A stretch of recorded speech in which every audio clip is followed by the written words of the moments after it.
What? You're gonna be under arrest. Can you oppose a foreign war without becoming a target at home?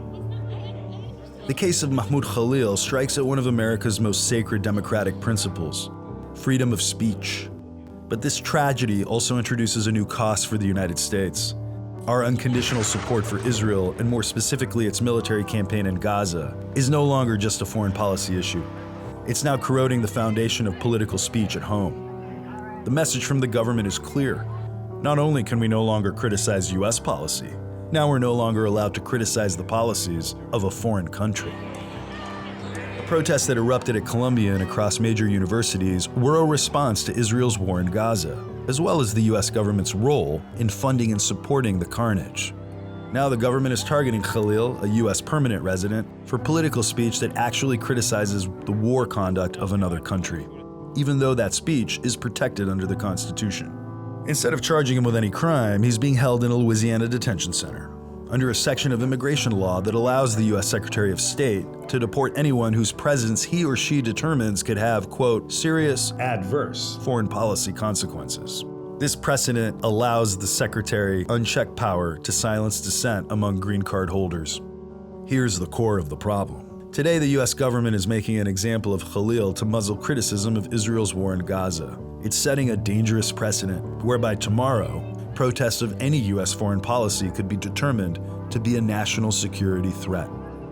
Today, our government is targeting green card holders. Tomorrow, naturalized citizens could be targets, and natural-born Americans the day after. This tactic is part of a strategy to expand state power by criminalizing protected speech in order to shrink civic space. It's the old McCarthyist playbook.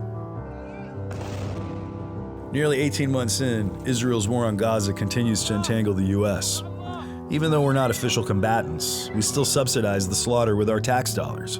We provide weapons for it. We repeatedly defend it at the UN. This war has killed more than 50,000 people, most of them women and children, and it just continues unabated, at the expense of our national security interests and the constitutional rights of people back in America. As opposition to Israel's war in Gaza grows, its proponents are resorting to more extreme measures. This is a movement, an anti-war movement. This isn't just about whether non-citizens have the right to speak.